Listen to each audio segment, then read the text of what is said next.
when I was in architecture school, became a new Christian, and I wanted to build beautiful skyscrapers and museums, and God suddenly, out of the blue, I felt, called me to Africa and to be involved in the orphan crisis.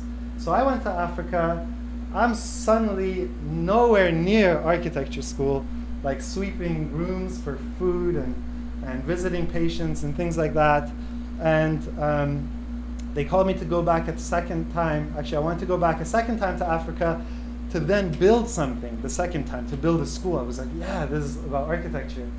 And I landed in Congo, and they said, our funding for the school did not come through. And we don't know what you're going to do for the next 3 months. So I think I had $600, and I met a pastor there, a local Congolese pastor, who was just starting a church, and he was really involved with the orphans. He had started his own choir with orphan kids, and it was really beautiful. But I just said, this $600 that the Lord has given, I think it should go towards the school, because this church, because the funding for the school fell through, which was thousands of dollars, right? What's $600 going to do? So we found some highway telephone poles that were thrown out. Those were the columns for his thing. We didn't have money for enough bricks, so we bought half-baked bricks. They weren't even rectangles, they were more like circles, because the edges had fallen off.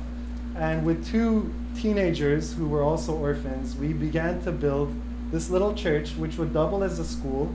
No money for walls, just the foundation out of the bricks, patted dirt on the ground, these columns, and then the most expensive piece came, which was the roof. So we went with our leftover money, which was like $300, and we bought all the tin roofing material we could, and we just said, if we don't have enough, we don't have enough. And we're putting them on.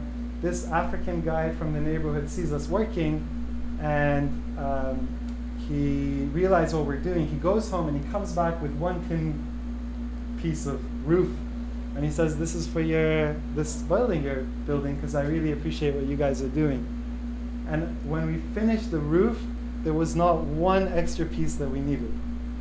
So we were down 1 piece, and this dude from the neighborhood brought it. And I had no clue where I was going when I was leaving Toronto.